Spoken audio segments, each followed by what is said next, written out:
Funhouse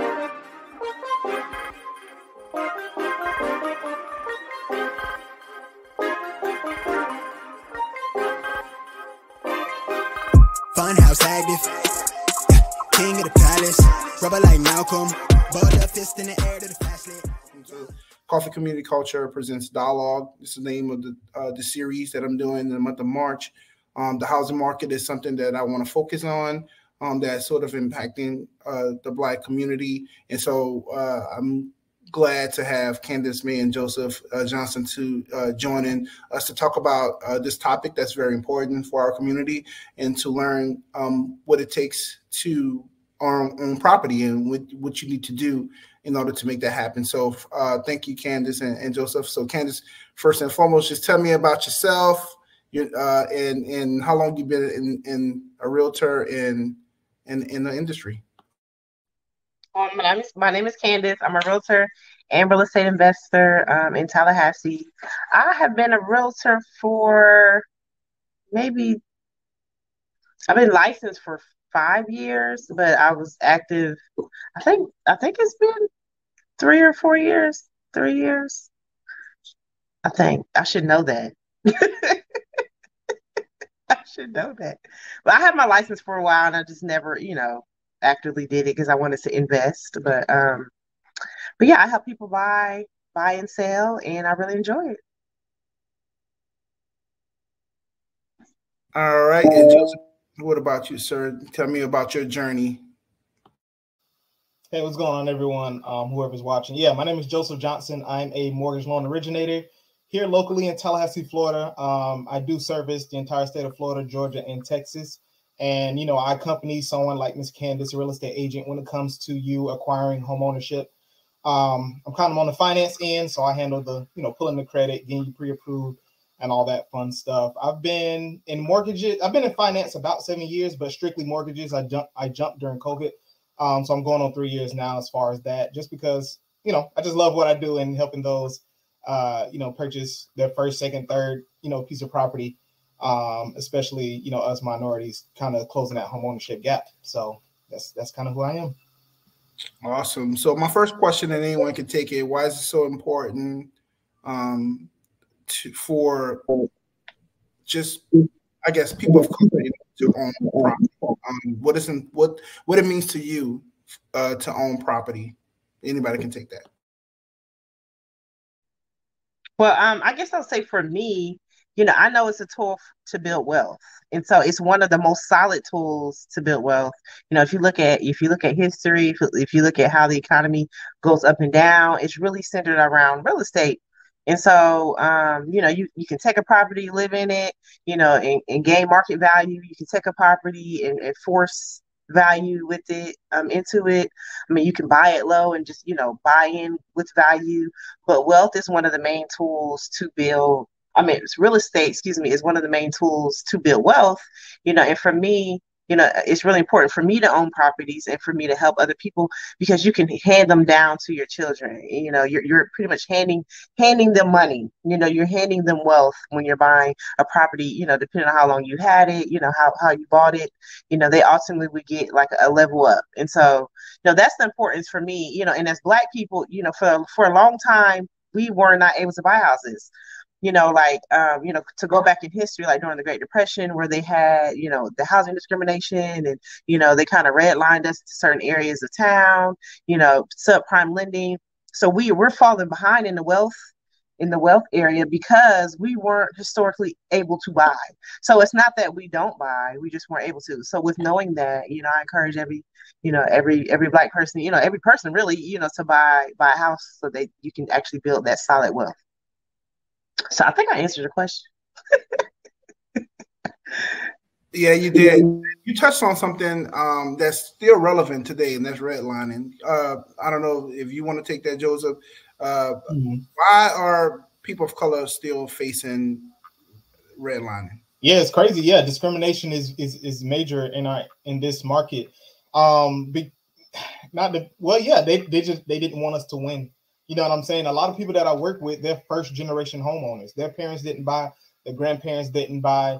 And it was lack of knowledge, lack of education. No one educated us on that. Still to this day, You cannot, you know, if you're in school, college, they don't teach you how to buy a home. You kind of come out of high school not really knowing, and especially if your family didn't buy real estate, you didn't know that was something that's available to you more now than any time in the past. And redlining, yeah, they do try to keep us in those certain neighborhoods, those certain zip codes, because they know real estate is the best, is the safest investment to generate wealth. The wealthiest people in our country and the nation, they all invest in real estate. They all own properties. And we were just, we were late to the game. It was lacking knowledge, and that's why I take it so serious as far as me making content, because that's me giving back to my community, to my people. And, you know, because I want us to buy up the block. I want us to close the gap as far as, you know, minority home ownership, especially with the new generations coming up, being that we have those resources. So, yeah, it's definitely major. And how can we avoid, I mean, I hear stories all the time where, you know, especially lenders, or, you know, does not want to have, just not even vendors, maybe HOA or maybe just people in certain communities does not want Black folks in their community. What do you? I don't know. Maybe this is more of a legality, legal aspect of it. But how can we recognize that, and what can we do in order to change that? Yeah, honestly, it's gonna start with us. And Candace, did you have to? I'll let you touch if you want to speak first. I got you, Joseph. So I mean, honestly, you know, with all due respect to people, you put my disclaimer out there. I mean, honestly, like for me, so let me just talk about me. You know, for me, I feel comfortable living around people I look like. I mean, and that's no shade to no one else. You know, I think about my children, you know, I think about myself, you know, and it just really depends on, you know, where you want to live. And so for me, I don't want to live anywhere where, you know, a group of people don't want me to be. I don't want to be uncomfortable like that. So, you know, to me, you know, it's like, you know, it just depends. You know, you kind of have to look at both sides of it. Like, you know, you have neighborhoods that are majority, you know, Caucasian. You have neighborhoods that are majority, you know, Black. And so I don't think it's more so they don't want you to live there, you know, per se. Like, it's not in your face, you know, but you do have certain rules and guidelines that HOAs can have that kind of single Black people out, you know, because, you know, my neighbors play their music.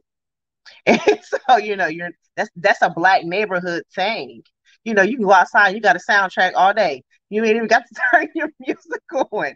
You know, you're not about to do that in Kelowna or Southwood. Like, that's a no. You know, and so I may want to come outside and play my music while I wash my car.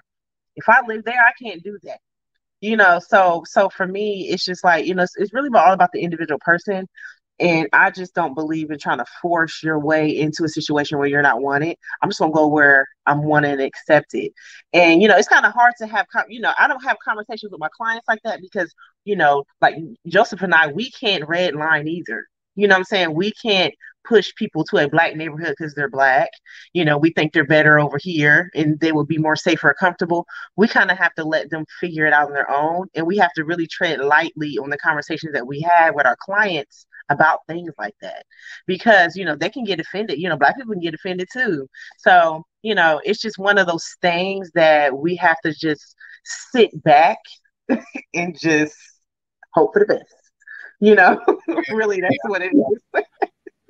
So, all right, I want to address the elephant in the room because I hear a lot of time. I've been hearing it for all of last year about the market.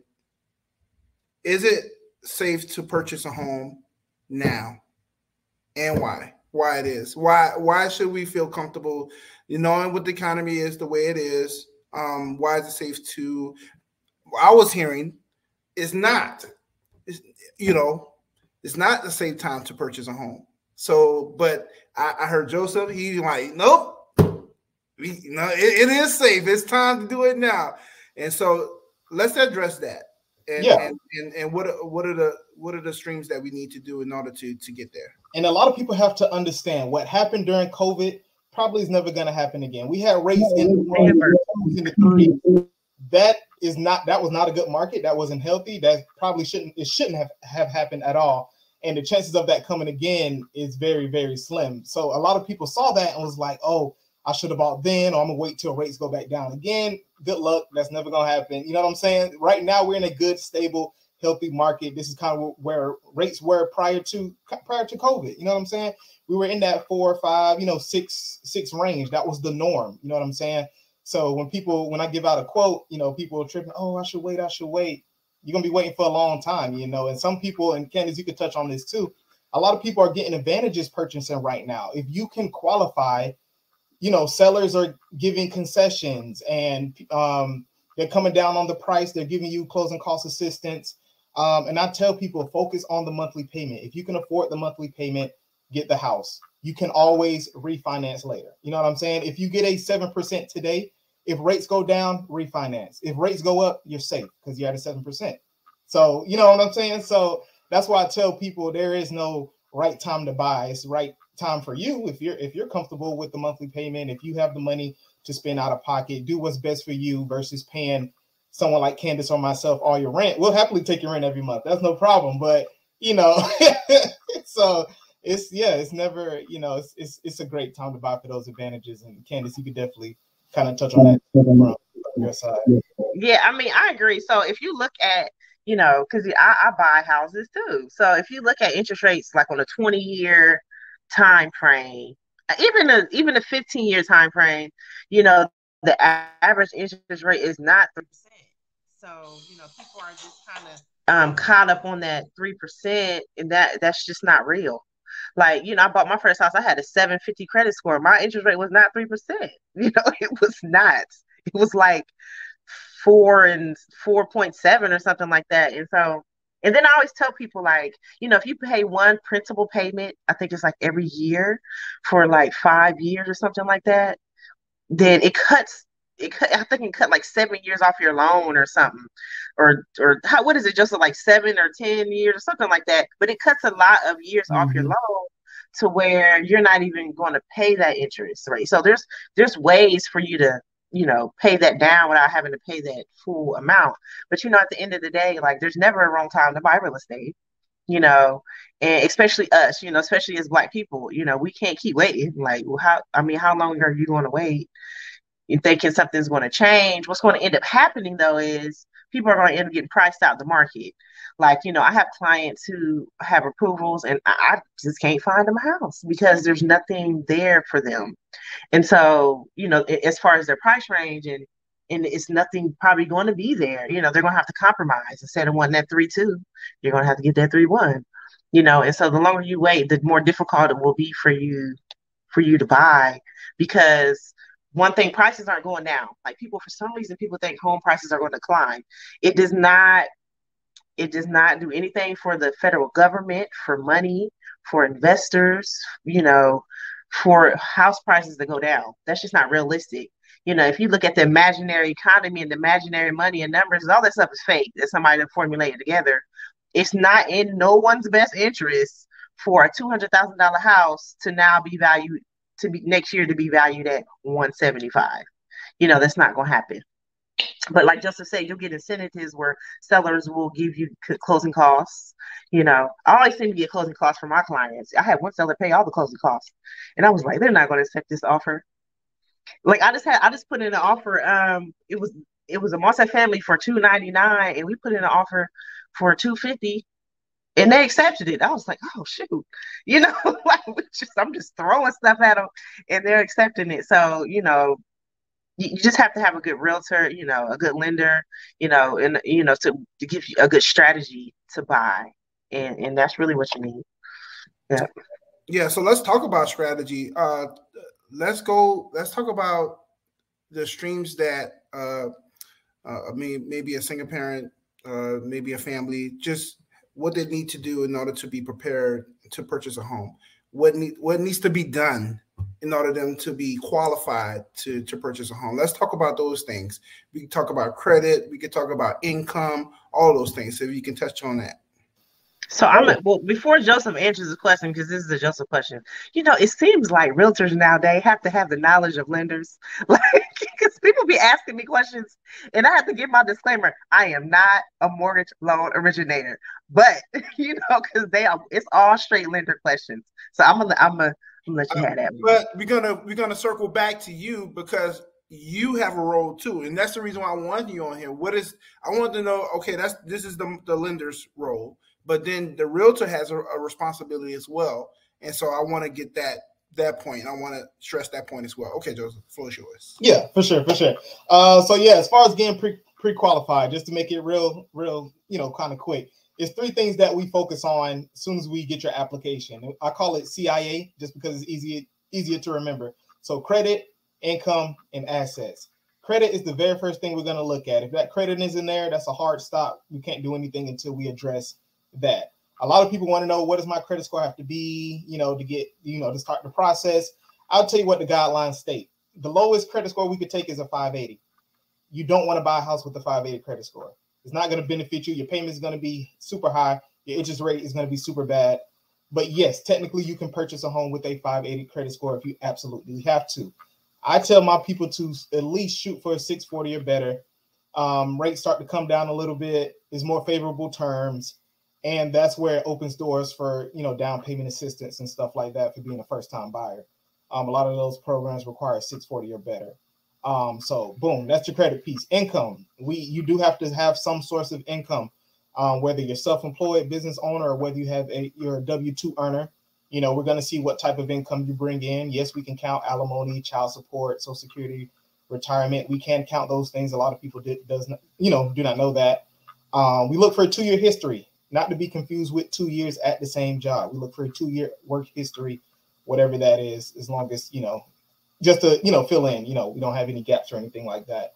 And then assets. Assets are how you're going to pay for your down payment and your closing costs. A lot of people don't understand that you do have to have some type of skin in the game when it comes to purchasing a house. You have to understand, us lenders, we're giving you $200,000, $300,000. You're going to have to put $5,000, $6,000. You have to show something for us lending you that money. So assets are things in your bank account, things in your retirement account. How are you going to pay this? If I say, hey, we need $10,000 for this house that's $250,000, how are you going to show that? Are you going to get the money from a relative? Is it in your bank account, your 401k?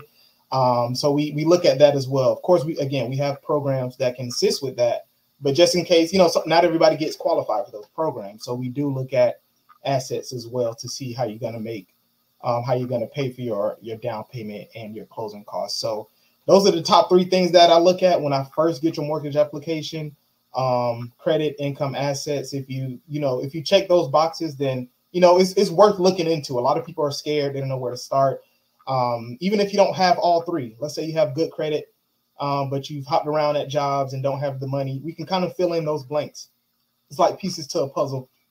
Everything doesn't have to be perfect. You don't have to have an 800 credit score with $50,000 in the bank to purchase a home. So it's definitely worth getting someone to look at it. And I work with clients all the time who aren't approved right now, but I like to give them a game plan. Hey, we're not there yet, but here's what you need to do to get set up. We're going to do this over the next 6 months. I'm going to put you with the right people as far as credit repair, budgeting, or whatever, so we can circle back and get you in that property. So those are the main 3 things that we look at. Once we're pre-approved, those are the magic words. Then we pass you on to your wonderful real estate agent. And Miss Candace, she'll take it from there. Before we get to Candace, you mentioned asset. Is there what is the maximum is maximum, but what is the minimum a person can have in assets that will be worth looking at and say, okay, you have this to work with, we can work with this? Yeah, I tell people, and that's the thing, because I've had closings where people had to bring nothing to the table, and I had closings. I'm gonna have a closing tomorrow. They have to bring almost $30,000. So it kind of varies, but I say a good starting point, especially if you're first time buyer just getting in the game. If you have a good $5,000 set to the side, we can fill in the rest for you. Between down payment assistance, seller credits, or anything like that, we can fill in those blanks for you. But I say if you have a nice, $5K nest egg laying around, it's worth looking into it for sure. And you say you work with a lot of just credit adjusters, people to help you with your credit. What is, some people think it's forever to get the credit. They can have a really poor score. If they really work at, building their credit? What is the time frame you think that I guess it really depends on their credit score, and what they need to take care of determines how long it would take in order to get that really determines on how much they have to repair. But I've had people turn around. I like to tell them 6 months to a year, but normally that's 6 months, 9 months is a good sweet spot if you're focused, if you're determined, if you follow the plan as me and my partner gives you, and you trust us. I tell people, if you trust the process, we got you. You know what I'm saying? If you're willing to do that and listen to everything, willing to make the sacrifices or whatever to make that happen, yes, it is definitely realistic to purchase within the next, on average, 6 to 9 months once we get your credit up. Yep. So hold on, Joseph. I didn't know you did credit repair or. Oh, not me personally, but I will refer you to a colleague. He got people. Yeah. Yeah, I'll refer it out. Yeah. So do you work with banks? What is the banks versus credit union to mortgage lenders? I guess people will ask questions about who should they go with as far as financing their home. What was your advice? So yeah, you do have banks, like you have big banks like Bank of America, Wells Fargo. Then you have, local credit unions, and then you have someone like myself, a mortgage lender that works for a mortgage company. All we do are mortgages. So you have deposit institutions like banks. They do car loans, checking and savings account. Then you have strictly mortgage lenders. I say work with someone like myself that's a mortgage lender because our guidelines are not as strict. If you go to someone like a Wells Fargo, Bank of America, they might want you to have a 750 before they even talk to you, where I can, talk to you at a 580. Our guidelines are not as tight. Our debt to income is not as tight. And that's our bread and butter. We do mortgages 24 hours a day. We're not focused on car loans, credit cards, and all that other baloney. So I would start with, a local lender, especially if they're local, someone that's, that knows the market and knows the area. That could be a big benefit as well, getting pre-approved. But yeah, I would start with a actual mortgage lender versus, a bank or credit union. I mean, of course, you can shop around to see what they offer, but the terms are going to be a little bit better if you work with someone that strictly focuses on mortgage business.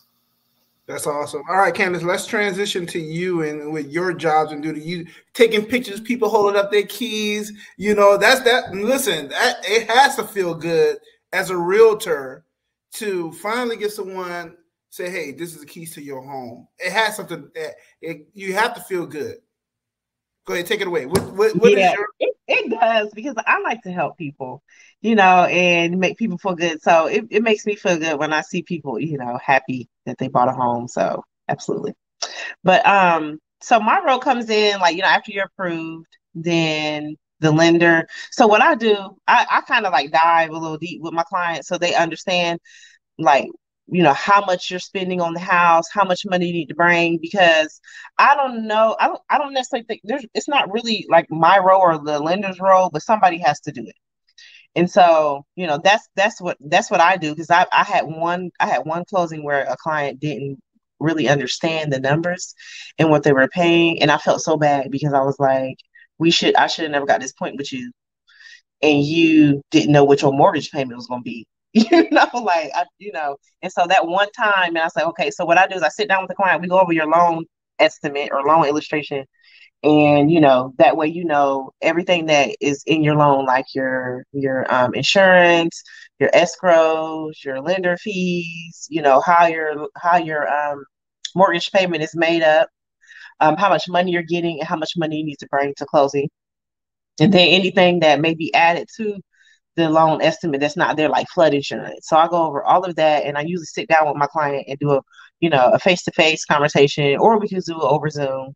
And then I have a buyer's guide that I go over. I give all my clients a buyer's guide, and with that guide has terminology in it so that you can go home and read it. So if I say something, the lender says something, you kind of have an idea what we're talking about. And then, I schedule the inspections, I schedule the survey. What else? Any special inspections that may happen. If the property is leased, I make sure that you get all the legal documents that you need, to make sure this house is good. I run a CMA on all the properties, which is a comparative market analysis on all my properties for my clients. Even if you're buying as your primary residence, I still run the numbers to make sure that whatever offer we put in, that we're not offering too much, too less. What else? A lot of clients that I meet, they want to eventually get into investing. So they're kind of strategic on how they buy that first property. So, we'll go through that. I tell them a little razzle dazzle about loans that Joseph ain't allowed to. And then we go out and look for homes. We go out and look for homes. I get really specific during that one-on-one conversation, like, what are you looking for? What can you compromise with? Because I have some clients that are approved for 150 and they want a 4.2, and that's not about to happen. So, I'm like, do you want to buy a house or not? If you want to buy a house, you have to compromise. You have to shift. Maybe you get a townhouse, a 3-1 for your first house, and then scale up later. So you're not really dive deep in the type of house they want. And then, we go see properties. We put in the offer. I'm really good at negotiating closing costs. I don't know if I'm getting lucky or I just got the juice, but I'm always able to get closing costs for my clients. And so, we put in the offer, and then, like I said, I manage the timeline. So I make sure everybody meets the timelines, because one thing that cannot happen is I cannot lose my client's money. That is a big no in this industry, because my first house, my realtor lost my money, and I was so mad. Like, you just didn't care, And so I said, when I become around, I'll never do that. So I always make sure all the deadlines are met, the inspection, the survey. I hound the lender to make sure the lender, sent the files to the underwriter. Not hound the lender, but make sure they sent the files to the underwriter so that way we could close at the actual closing day. Because what a lot of people don't understand is, in Florida, it's an owner before, it's no owner after. So sometimes, you never know who you're dealing with. So a seller may have a backup offer, or, in the seller, you can go past the closing day and the seller may be like, well, I'm just going to sell it to somebody else. And they legally can do that because you're now out of contract. So, I make sure that we can close on that day. If not, I'm requesting extension. So I make sure that my buyer's money is protected and that they can buy this house they want. I make sure I go over everything with my clients so they're not out here shopping for furniture and running up their credit and doing things that would prevent them from getting the loan. So we really kind of just are like the liaison between the lender and the insurance companies, the appraisers, the surveyors, like everybody who the buyer has to communicate with. We're kind of like the liaison and help them feel comfortable and explain the process. At least that's what I do. So that way, they're happy. They're not like super stressed, because it's a stressful situation. And you got all these people coming at you, asking for the same documents, asking you, this and that. You got this inspection report that you can't understand, and so, we sit down, I go through inspection reports with my clients. Like, I go through every single thing with my clients. So that way there's no guessing and there's no question about what it is they're getting into. So yeah, I just said a lot, but that's awesome. So how long does that process take? So normally so once you're under contract, it normally takes about 45 days, 45, 50 days to close on a property. It has taken longer, but I think about 50. What, Joseph? Is that too?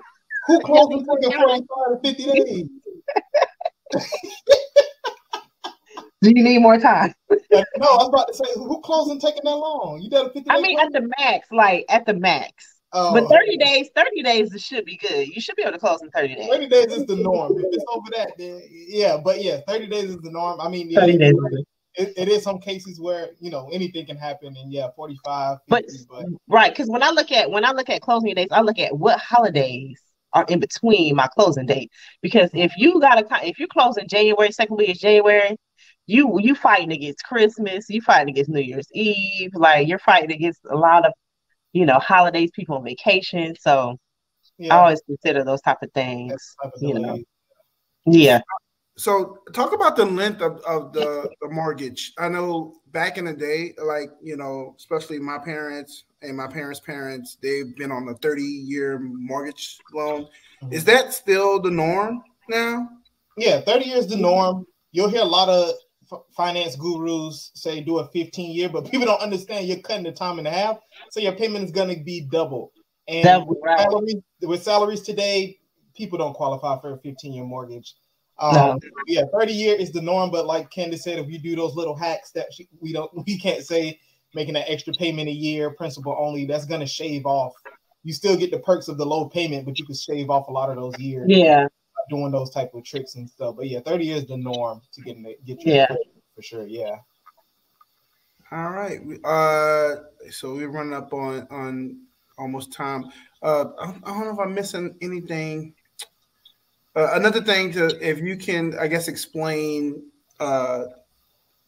second mortgage aspect of purchase a home. I don't know if that's when, I guess, I don't know how many years you have to own the home in order to take out a second mortgage. Can you explain that? A second mortgage, like a home equity, like a home equity, a line of credit or something like that. Yeah. Candace, correct me if I'm wrong. You probably do a lot of HELOCs and stuff. Is it 6 months after you own the property, or is it like? I think it's a year. Is it a year? I feel like it's a year. Before you can pull all your before you can pull. I've never done a HELOC. I usually do cash out refinance because just give me my money and I'm going. That's real. That's real. I don't know. $100 on your mortgage. It ain't really much. Versus me having to. The numbers don't math that way to me. But yeah. I think it's. I know. I feel like it's a year. I want to say it's a year. I don't think you can get in a property and then do a HELOC or refinance out in like 6 months. But I'll have to verify because I've some clients. Yeah, some clients do that. They close on their house and they have mad equity instantly, and they want to pull from it, so they might go do a HELOC in 3 to 6 months. I want to say, I don't do HELOCs anymore, but I want to say 6. It might be 6 months. The 6 months. I think somebody asked me that question today too. Yeah. Don't quote me. I have to look in the guidelines, but yeah, I mean, if the equity at the end of the day, the bank is if the equity is there, they'll do it. It's a numbers game to everybody. So, but yeah, that's true. All right. Well, I certainly appreciate you guys giving me the sharing this information. Definitely going to edit it. I'll send you guys a copy. You can add it to your platform if you like. It's going to be on my YouTube page, also the social media pages. If there's any last word, any information that you want to just people who are looking to purchase a home, anything that you want them to know, any last words, the floor is yours. You want to say something? So I'll say, make sure you're working with a realtor that, listens to you, actually knows the market. No disrespect to my fellow colleague realtors, someone who's maybe even bought a house. You want that person to be experienced because this is a big purchase and you want to be comfortable, you want to compliment, you want to be surrounded by people who are knowledgeable and can really guide you through the process and, let it be as smooth as possible. And if you're interested in buying or selling, you can give me a call. My number is 850-329-5199. And now I want to say 2 things. One, don't wait to buy real estate. Buy real estate and wait. Take that how you take it, but say it a few times in your head and you'll grasp it. And it's not all about interest rate. Please, it's not all about interest rate, especially first-time buyers. You'll go ask your mom, your dad, and cousin. Stop having all those open ears and stop getting everybody's opinion. Work with a team again that has your back, that's going to tell you the right information. Because anybody can offer you the lowest rate down the street and then they screw you over. The loan doesn't close. Anything can happen. So just make sure you're working with some great professionals that got your back and not looking at you as a dollar sign. Same thing. If you're looking for a mortgage to get pre-approved, 850-566-8810. All right, guys. But before they buy the house, of course, I guess this last question. Do buyers or potential buyers should go see a lender before they seek out a realtor just to make sure to see if they're pre-approved first or they can see a realtor and then get start that process? It's a little bit of both. Some agents want you to be pre-approved up front, and then some agents would rather you not have a lender so they can refer you to their preferred lenders. You know what I'm saying? And Candace, I'm sure you can. Yeah, I like to prefer people to my preferred lenders because my preferred lenders respond, and communicate. So I like that, and then I try to screen people to see which lender to send them to, because like for example, if Vision has a portfolio loan, those are a little bit different, and some clients do need that loan versus you know, like go like referring to Joseph, because I use Joseph. Joseph is one of my preferred lenders, and so no, it just depends on your situation, like Right. you know, and what you have going. Mhm. Awesome. Thank you guys. I appreciate your time. I really do.